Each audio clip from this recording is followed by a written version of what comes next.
Peggy 12.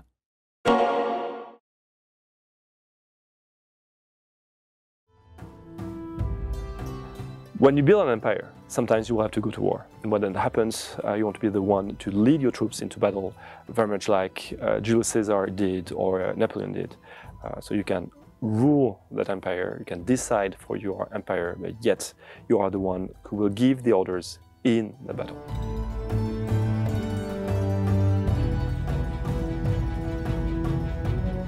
Outside of battles, units move grouped into armies, allowing the player to efficiently command many units. Once battle starts, units deploy and act individually inside the limited battlefield on the map. All armies inside the projected battlefield will fight, allowing players to bring reinforcements to difficult battles. Players can even move units into ongoing battles to add more reinforcements, for instance to outflank their enemy. With battle fought on the world map rather than a separate battle map, the where and the when of battle matter just as much as the how. So we first tried that system of deploying, battles and your armies into the game map with Endless Legend. One of our ideas that we had was to make these battles with indirect control. We wanted you to give the orders to your generals and to tell them what they should do. We wanted to change that on Humankind and keep that idea of deploying on the map, keep that idea of having the battles efficient, but at the same time we want you to be in control of everything in the battle. In Humankind, players have direct control over exactly where their units are positioned in battle, where they move, what they attack. And that means you can really take advantage of the terrain configuration of the battle.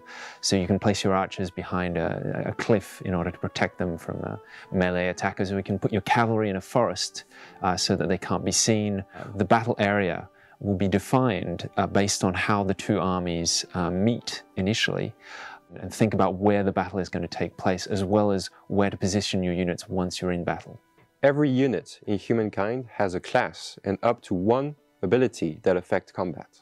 Some of these abilities affect combat strength, yet others have more particular effects. Clever use of abilities and terrain can change the course of battle. Players obviously will want to recreate the great battles of history, for instance, the Battle of Marathon. To do so, obviously they have the emblematic unit for each culture, but on top of that, each culture has access to a set of shared common units.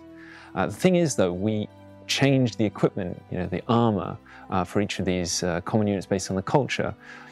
So, for instance, the Persian archers or the Greek archers or the Chinese archers will be slightly different in their appearance. We've made very sure with our historians that everything is very authentic, historical. The same goes for the animations and the combat choreography, the formations. So we've taken great care to recreate, for instance, the testudo formation for the Roman legionnaires. And we also have the Greek phalanx, so you'll be able to see that in game. Over the course of the game as well, we have battles that kind of raise, that increase in terms of scale and scope.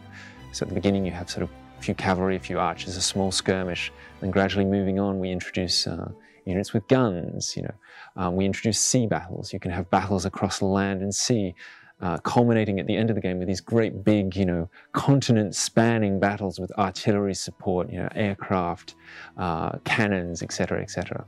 The feedback from the OpenDev test was absolutely pivotal, vital, and this allowed us to focus in our efforts on, the things that players were most interested in, most concerned about.